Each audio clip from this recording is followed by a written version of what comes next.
So in today's lecture, we are going to discuss about crawling, cogging and induction generator. These are the three topics which we will cover in this lecture.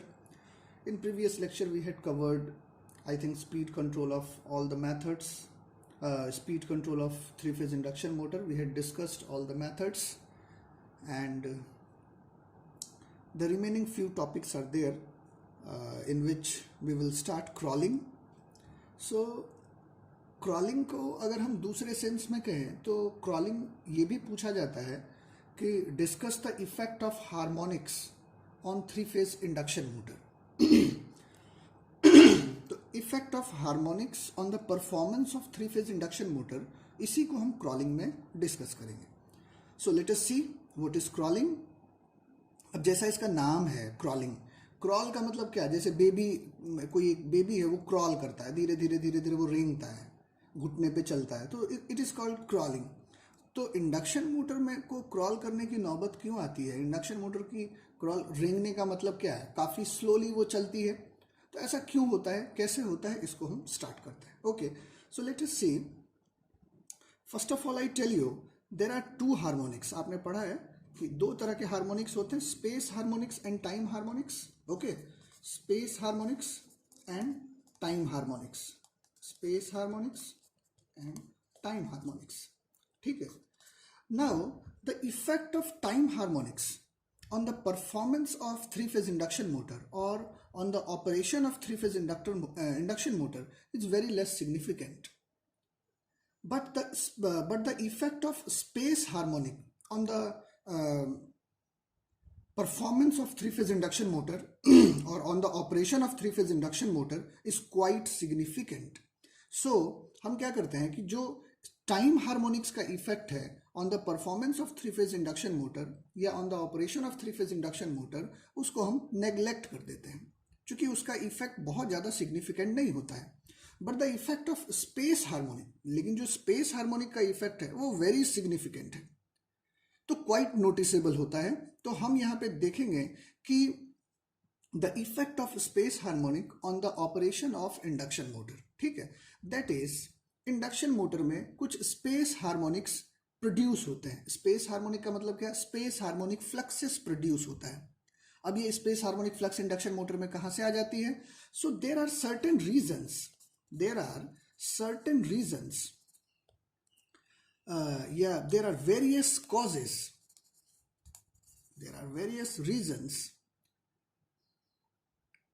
due to which certain space harmonic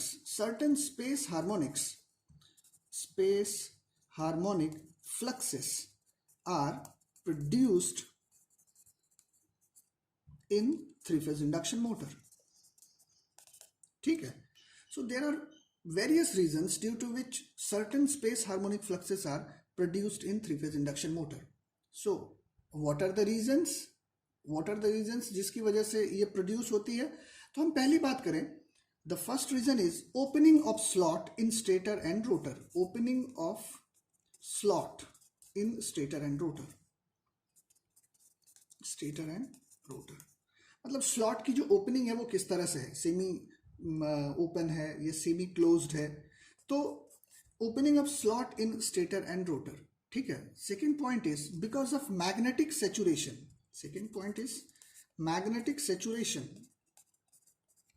Third point is unequal air gap.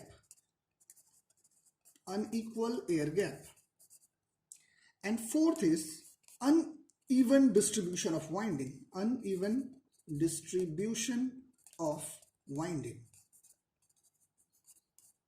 Okay, so these are the certain reasons. ये certain reasons हैं जिनके वजह से harmonic fluxes produce होती है machine के अंदर. अब क्या क्या रीजन मैंने पहले बताया कि opening of slot in stator and rotor, कि इस रोटर के और स्टेटर के जो स्लॉट्स हैं उसकी ओपनिंग किस तरह से है. दूसरा, second is magnetic saturation. Third is unequal air gap and fourth is uneven distribution of winding. These are the few reasons in which the number one reason, जो फर्स्ट रीजन है opening of slot in stator and rotor, this is more pronounced. सबसे ज्यादा असर इसी का होता है. Due to all these reasons various harmonic fluxes are produced in the machine. जो हार्मोनिक फ्लक्सेस है वो मशीन के अंदर प्रोड्यूस होती है. And the order of harmonic, जो हार्मोनिक फ्लक्सेस प्रोड्यूस होती है या हार्मोनिक एमएमएफ प्रोड्यूस होती है, अच्छा ये कहाँ होगी? स्टेटर में होगी. तो जो ऑर्डर ऑफ हार्मोनिक्स, जो हार्मोनिक फ्लक्स प्रोड्यूस होगी, so the order of harmonic is given as 6k plus minus 1. This is very important.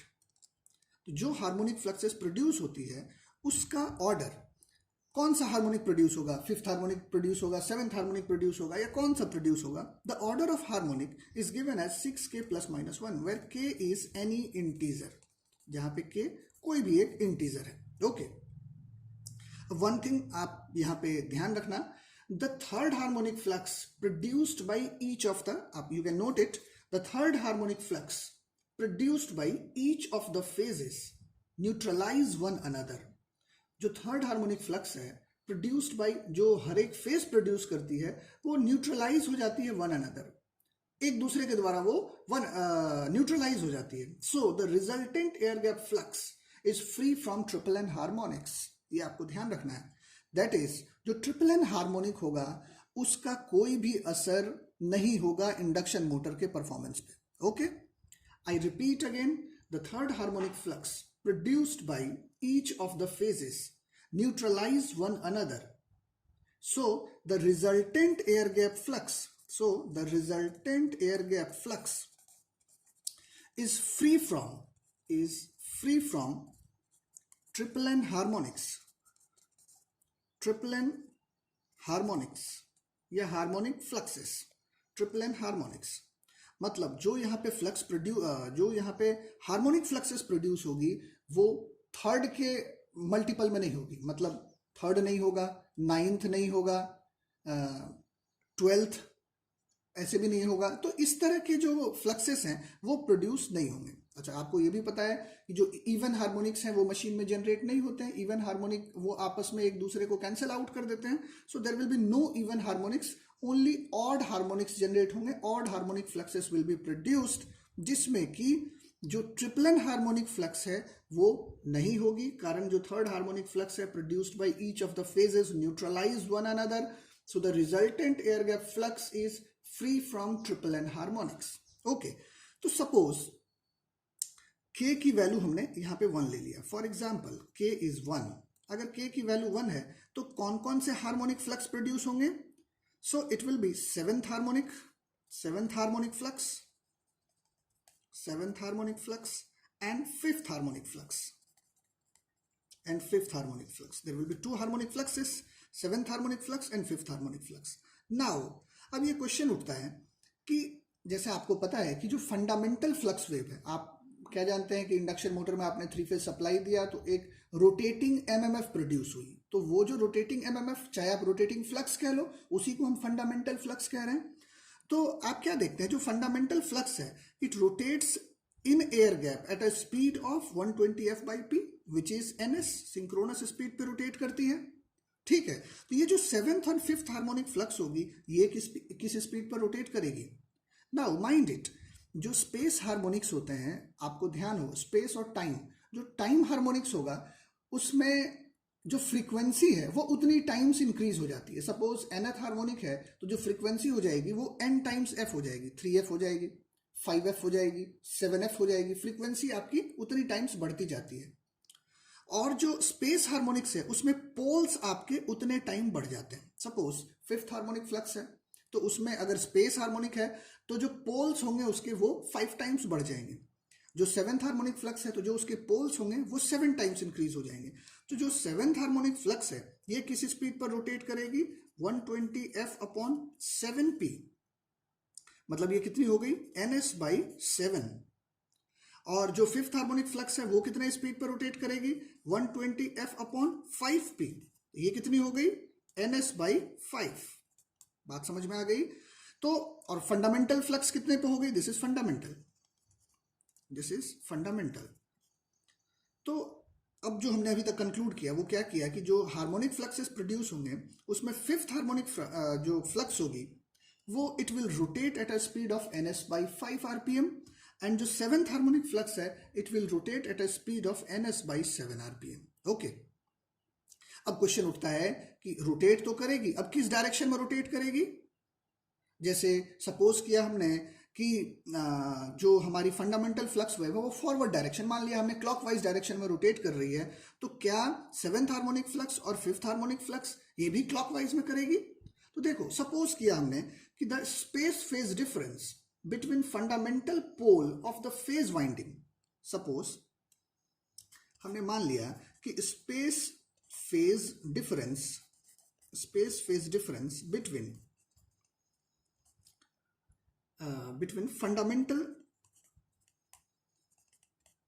between fundamental poles of the phase winding is 0, 120 degree and 240 degree. ध्यान से इसको समझिए। हमने मान लिया कि जो स्पेस फेज डिफरेंस है बिटवीन फंडामेंटल पोल्स, जो हमारे उसमें पोल्स बन रहे हैं फंडामेंटल फ्लक्स वेव के, तो ऑफ द फेज वाइंडिंग ये 0, 120 डिग्री, 240 डिग्री, और ये मान लिया हमने क्लॉकवाइज डायरेक्शन में रोटेट कर रही है या फॉरवर्ड डायरेक्शन में रोटेट कर रही है। तो जो फिफ्थ हार्मोनिक होगा और जो सेवेंथ हार्मोनिक होगा वो किस डायरेक्शन में रोटेट करेगी? नाउ अगर फिफ्थ हार्मोनिक की भी फेज डिफरेंस 0, 120, 240 आ जाती है तो ये सेम क्लॉकवाइज में करेगा, और अगर ये उल्टा हो जाता है 0, 240 और 120 हो जाएगी तो एंटी क्लॉकवाइज में करेगी। ओके, तो अब आप क्या करें कि जो सेवेंथ हार्मोनिक फ्लक्स है तो ये एंगल कितनी हो जाएगी? 7 टाइम्स हो जाएगी। तो देखो 0 फॉर सेवेंथ हार्मोनिक फ्लक्स, इधर मैं लिखता हूं, सेवेंथ हार्मोनिक के लिए जो एंगल होगी वो कितनी हो जाएगी? देखिए 0, ये तो एज इट इज हो गया।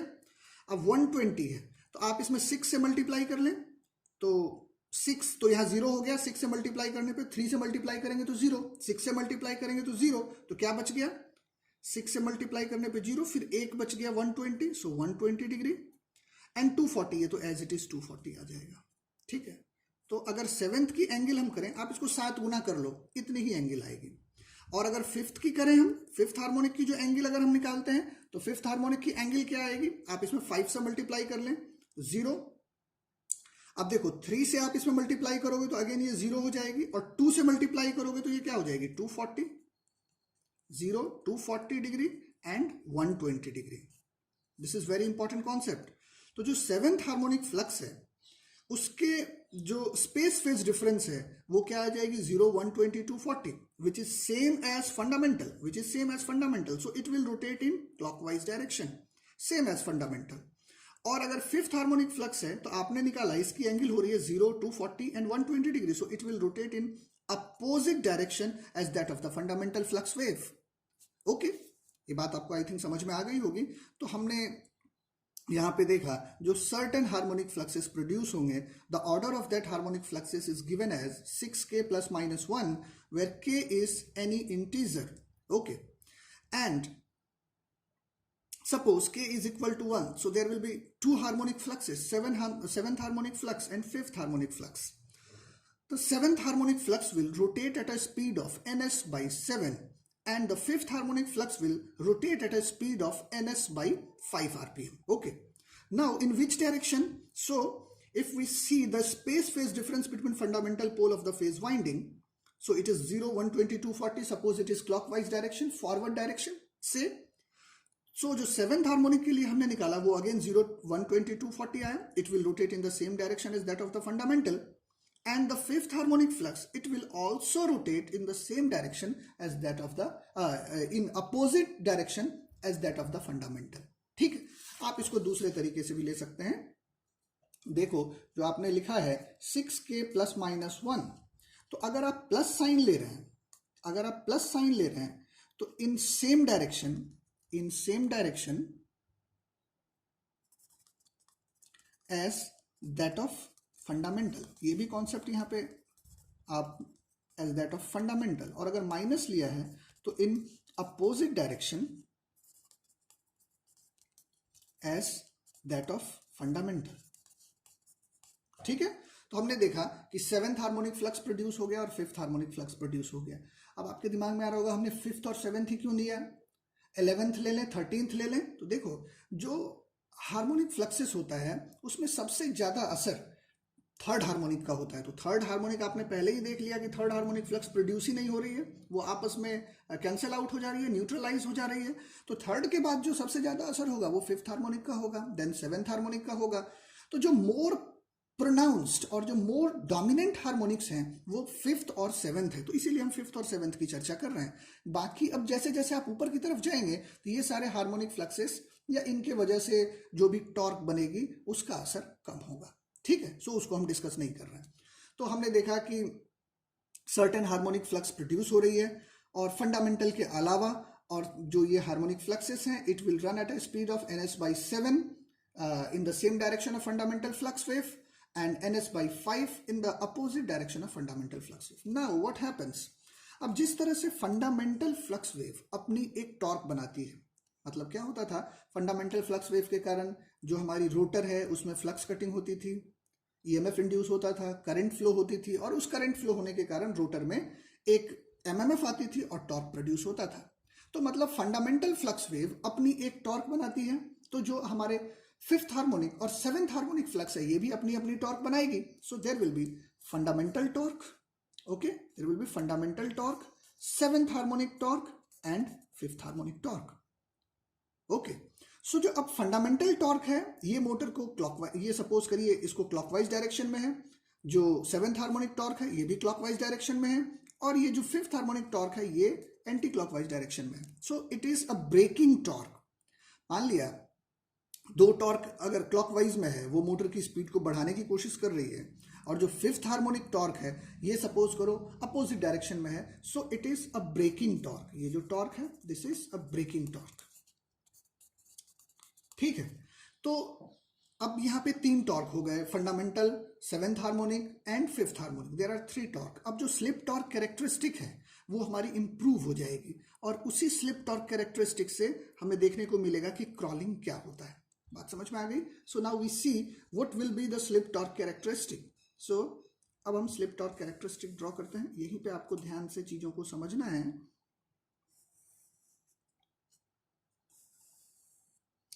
सो एक, अब देखो ये मान लिया दिस इज स्लिप 1 है, यहाँ पे 0 है, ठीक है, दिस इज स्लिप। तो अब आप ध्यान दीजिए, इस तरफ जो है ये ब्रेकिंग मोड होगा, इस तरफ ब्रेकिंग मोड है और इस तरफ जनरेटिंग मोड होता है। ठीक है, ये आप पहले ही जानते हैं। अब हम देखते हैं जो स्लिप टॉर्क कैरेक्टरिस्टिक हम प्लॉट करेंगे, तो अब तीन टॉर्क हैं तो तीन स्लिप टॉर्क कैरेक्टरिस्टिक आनी चाहिए। एक तो फंडामेंटल की वजह से आएगी, एक सेवेंथ हार्मोनिक की वजह से आएगी, और जो स्पीड की अगर हम बात करें तो this is ns, this is 0। तो अब देखो जो फंडामेंटल का सबसे पहले हम ड्रॉ करते हैं, तो दिस इज फंडामेंटल। फंडामेंटल की वजह से जो हमारी स्लिप टॉर्क कैरेक्टरिस्टिक है उसको हमने प्लॉट कर दिया। ओके, अब जो सेवेंथ हार्मोनिक फ्लक्स है, सेवेंथ हार्मोनिक फ्लक्स है, उसकी वजह से जो टॉर्क आएगी वो कहाँ होगी, तो कहीं ns/7 आरपीएम पे वो रोटेट करेगी। तो ns/7 बहुत कम होगी, मान लिया हमने कहीं इधर होगी, क्योंकि ये सेम डायरेक्शन में है तो हमने कहीं यहां मान लिया ns/7। तो ये जो टॉर्क बनेगी ये कुछ इस तरह से बनेगी। ये मान लिया सेवेंथ हार्मोनिक फ्लक्स की वजह से जो स्लिप टॉर्क कैरेक्टरिस्टिक होगी। अब जो फिफ्थ हार्मोनिक की वजह से होगी, अब ध्यान दो, जो फिफ्थ हार्मोनिक की वजह से होगी टॉर्क वो एक ब्रेकिंग टॉर्क है। So this is motoring region, ये आपको पता ही है। इस तरफ जनरेटिंग रीजन होता है और इस तरफ ब्रेकिंग रीजन। तो जो फिफ्थ हार्मोनिक की वजह से टॉर्क आएगी वो कुछ इधर आ जाएगी, इस तरह से फिफ्थ हार्मोनिक की वजह से हमारी टॉर्क आ जाएगी। और ये जो इसकी स्पीड होगी, ये स्पीड क्या होगी, दिस इज ns/7, और ये स्पीड क्या हो जाएगी, ns/5। ये आपको बहुत ध्यान से समझना है, इसी से हमें आगे बढ़ के जो कैरेक्टरिस्टिक है उसको बढ़ाना है। बात समझ में आ गई? तो यहाँ पे एक तो fundamental, this is torque due to fundamental, ये है T1, और दिस इज T7, ये हमारी सेवेंथ हार्मोनिक टॉर्क है, और दिस इज T5। ओके, अब देखिए जब यहाँ पे तीन स्लिप टॉर्क कैरेक्टरिस्टिक आ जाएगी तो जो रिजल्टेंट स्लिप टॉर्क कैरेक्टरिस्टिक होगी it is the super imposition of these three. तो जो रिजल्टेंट स्लिप टॉर्क कैरेक्टरिस्टिक होगी वो इन तीनों का सुपर इम्पोजिशन होगा। तो अब आप अगर इन तीनों को मिलाकर के स्लिप टॉर्क कैरेक्टरिस्टिक बनाते हैं तो वो कैसी होगी, यू कैन सी। तो स्लिप टॉर्क कैरेक्टरिस्टिक अब आपको कुछ इस तरह से बनेगी, देखिए पहले तो आप 7th हार्मोनिक यहाँ पे बना लें और इस तरफ 5th हार्मोनिक, ठीक है। This is NS by 7 and this is NS by 5। अब देखो जो फंडामेंटल के वजह से बनेगी वो हमारी इंप्रूव हो जाएगी, कुछ ऐसी होगी।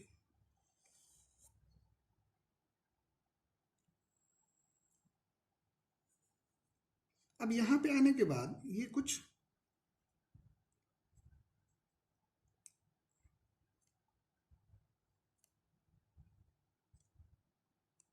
इस तरह से इसकी स्लिप टॉर्क कैरेक्टरिस्टिक हो जाएगी।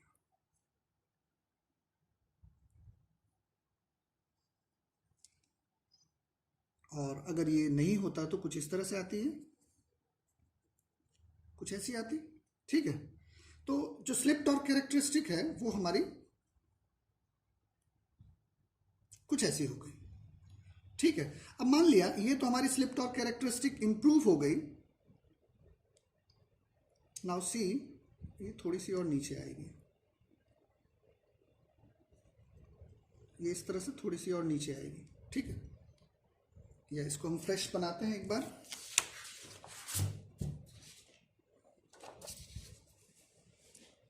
देखो, again I draw,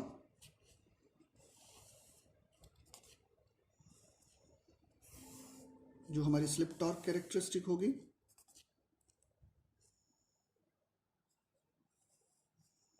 this is 7th harmonic torque and here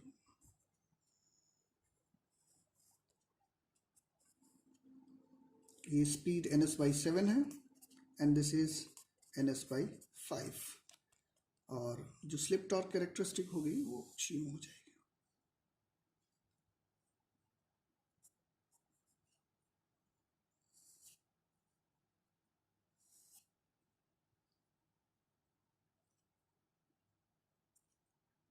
like this,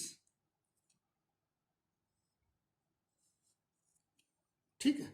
ये हमने कैरेक्टरिस्टिक प्लॉट कर लिया। अब देखो, suppose this is the load torque, suppose this is the load torque, ये मान लिया हमने load torque.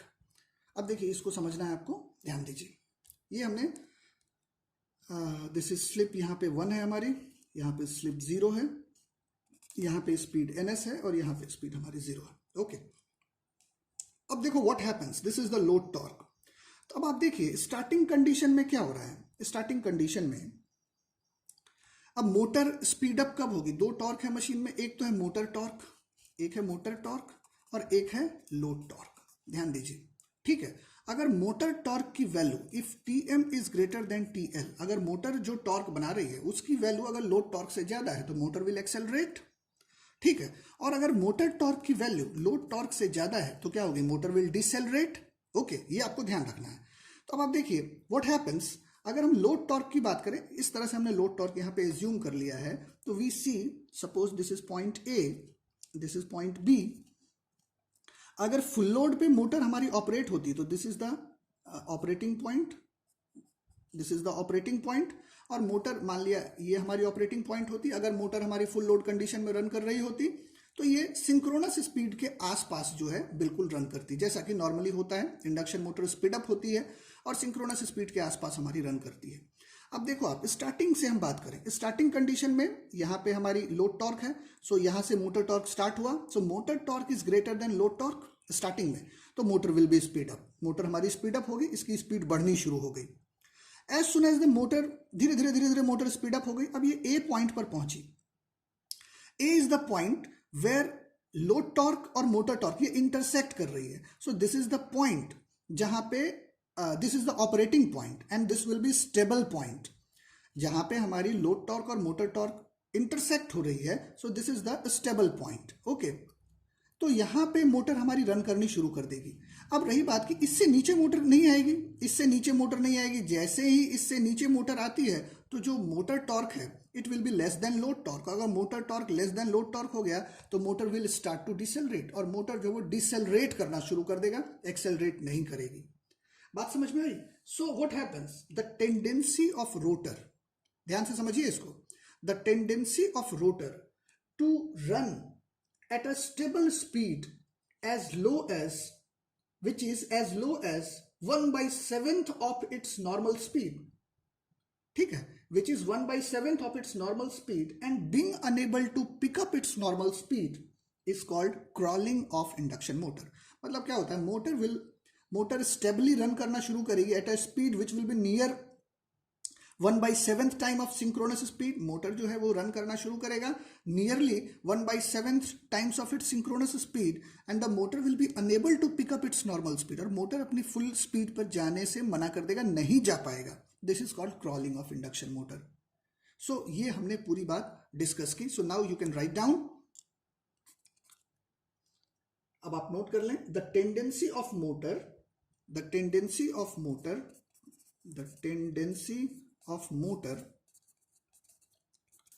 to run stable at a speed which is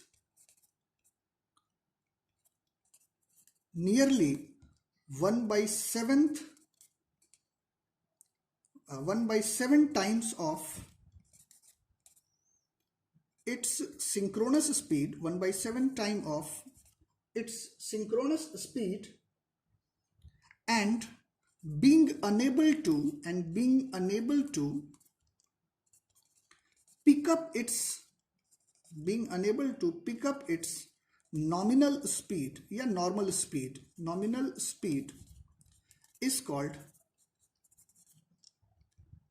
crawling of motor. तो ये हमने पूरी बात डिस्कस की और इसी की वजह से मोटर हमारी स्पीड अप नहीं होती है. So this is the way in which you can discuss the crawling. अब इसमें एक चीज है कि ये जो क्रॉलिंग है ये बेसिकली किस मोटर में आती है. So mostly this crawling is produced in squirrel cage motor. Slip ring motor में जो स्टार्टिंग टॉर्क है उसकी वैल्यू काफी ज्यादा होती है, तो स्लिप रिंग इंडक्शन मोटर में ये क्रॉलिंग की प्रॉब्लम जनरली नहीं आती है. So this problem comes in squirrel cage induction motor. Squirrel cage में ज्यादातर आती है. एक बार इसको हम ब्रीफ करते हैं, पूरी बात को एक बार हम देखते हैं. हमने देखा इसमें कि स्पेस जो इंडक्शन मोटर है उसमें कई तरह के हार्मोनिक्स प्रोड्यूस होते हैं. टाइम हार्मोनिक्स, स्पेस हार्मोनिक्स, ये दोनों हार्मोनिक्स इंडक्शन मोटर के अंदर आती है. The effect of time harmonics on the operation of three phase induction motor can be या इज नॉट सिग्निफिकेंट. बहुत ज्यादा सिग्निफिकेंट नहीं होती है तो उसको हम नेग्लेक्ट कर देते हैं. But the effect of space harmonic is quite significant. तो हम स्पेस हार्मोनिक को नेग्लेक्ट नहीं कर पाते हैं. अब रही बात कि स्पेस हार्मोनिक्स मशीन में क्यों प्रोड्यूस होंगे. There are several reasons. Opening of slot in stator and rotor, magnetic saturation, unequal air gap, uneven distribution of winding. Due to all these reasons, certain space harmonic fluxes are produced in the machine. And the order of harmonic is given as 6k plus minus 1, where k is any integer. Now, the main point, the third harmonic flux produced by each of the phases neutralize one another. Therefore, the triple N harmonic flux, therefore the resultant air gap flux is free from triple N harmonic fluxes. जो हमारी resultant air gap flux आती है उसमें triple N harmonic हमारे मौजूद नहीं होंगे. तो ट्रिपल एन हार्मोनिक मतलब थर्ड हार्मोनिक नहीं होगा, नाइन्थ नहीं होगा. So if we assume k is equal to 1, there will be two fluxes, seventh harmonic flux, fifth harmonic flux, and the speed at which seventh harmonic flux is given as ns by 7. Because seventh अगर space harmonic है तो pole हमारी उतनी times बढ़ जाएगी. So seventh harmonic flux will run at a speed of ns by 7 and fifth harmonic flux will run at a speed of ns by 5. Okay, in which direction.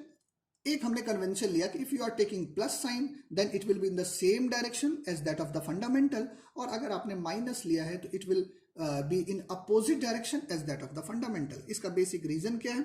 अगर हमने space phase difference fundamental का माना 0, 120, 240, अगर seventh की और fifth की दोनों की इसके सेम हो जाती है तो it will run in the same direction, और अगर अपोजिट होती है तो it will run in opposite direction. We see for seventh harmonic flux आप एंगल को 7 टाइम्स मल्टीप्लाई कर दो तो it will be again 0, 120, 240. So seventh harmonic flux will run in the same direction as that of the fundamental, and the fifth harmonic flux will run in opposite direction. as that of the fundamental. So there will be 3 harmonic fluxes, 3 harmonic flux यहाँ पे आ गए, ठीक है। अब 3 harmonic flux हैं, तो तीनों की वजह से इंडिविजुअल टॉर्क मशीन के अंदर प्रोड्यूस होगी। So the fundamental flux will produce fundamental torque, 7th harmonic flux will produce 7th harmonic torque, and the 5th harmonic flux will produce 5th harmonic torque, which will be a braking torque, because ये opposite direction में लग रही है, ठीक है। इसकी जो direction of rotation है 5th harmonic flux की is opposite to that of the fundamental. So there will be slip torque characteristic of all these 3. तो fundamental के लिए हमने प्लॉट किया, 7th harmonic के लिए प्लॉट किया, 5th harmonic के लिए प्लॉट किया। The 5th harmonic torque will be in braking region, ये braking region में है। So there are 3 slip torque characteristics. So the resultant slip torque characteristic will be superimposition of all these 3. तो यहाँ पे तीनों का सुपरइम्पोजिशन हो जाएगा, और सुपरइम्पोजिशन करने पे हमें स्लिप टॉर्क कैरेक्टरिस्टिक कुछ ये दिखती है। So we see if we assume any load torque, अगर हमने कोई भी एक लोड टॉर्क को एज्यूम किया है तो हम देखते हैं कि व्हेन जो बेसिक फंडामेंटल है motor torque is greater than load torque, तो motor will accelerate, and if the motor torque is less than load torque, the motor will decelerate. Okay, so we see at point starting condition में जो load torque है, तो motor torque हमारी load torque से ज्यादा है, तो motor will accelerate. Okay, so A is the point of intersection. Basically motor should reach this nominal speed. यहाँ तक motor को पहुंचना चाहिए था, which is generally near to synchronous speed. But at point A is the stable point, A is the operating point where the motor will start to operate. Because if it will come below this A point, so it will there will be motor torque greater than load torque. Motor torque load torque से ज़्यादा हो जाएगी, और इसके वजह से जो motor है वो हमारी decelerate करेगी. So the tendency of motor to run stable at a speed which is nearly 1/7 times of its synchronous speed and being unable to pick up its normal speed is called crawling of induction motor. ठीक है, so this is crawling. Okay, now I told कि in crawling what happens, crawling के दौरान during crawling the current is very high. अगर crawling होगी तो current बहुत ज़्यादा होगी, the losses are very high and the efficiency is very low. Okay, so crawling के दौरान during crawling you can write during crawling current increases, जो rotor current है वो हमारी इंक्रीज करेगी, current increases, losses increases, efficiency decreases, ये हमारी। और अगर इफ इट इज क्रॉलिंग हमारी खत्म नहीं होती है मोटर में, अगर क्रॉलिंग कंटिन्यू होती है, if crawling is continue, if it is continue, अगर ये कंटिन्यू होगी, so the motor would become permanently damaged. If it is continue, the motor will be damaged. The motor will be permanently damaged. Permanently जो है motor हमारी damage हो जाएगी. Okay. So now question arises, how this crawling can be minimized? तो crawling को minimize करने के लिए you can do the short pitching of winding. आप अगर coil की short pitching करते हैं, जो हमने इंडक्शन मोटर में वाइंडिंग लिया है, अगर आप उसकी शॉर्ट पिचिंग करते हैं, तो शॉर्ट पिचिंग करके एक आप पर्टिकुलर हार्मोनिक फ्लक्स को प्रोड्यूस होने से रोक सकते हैं, ठीक है। So by doing short pitching of winding, this crawling can be minimised in 3-phase induction motor. So the next topic is cogging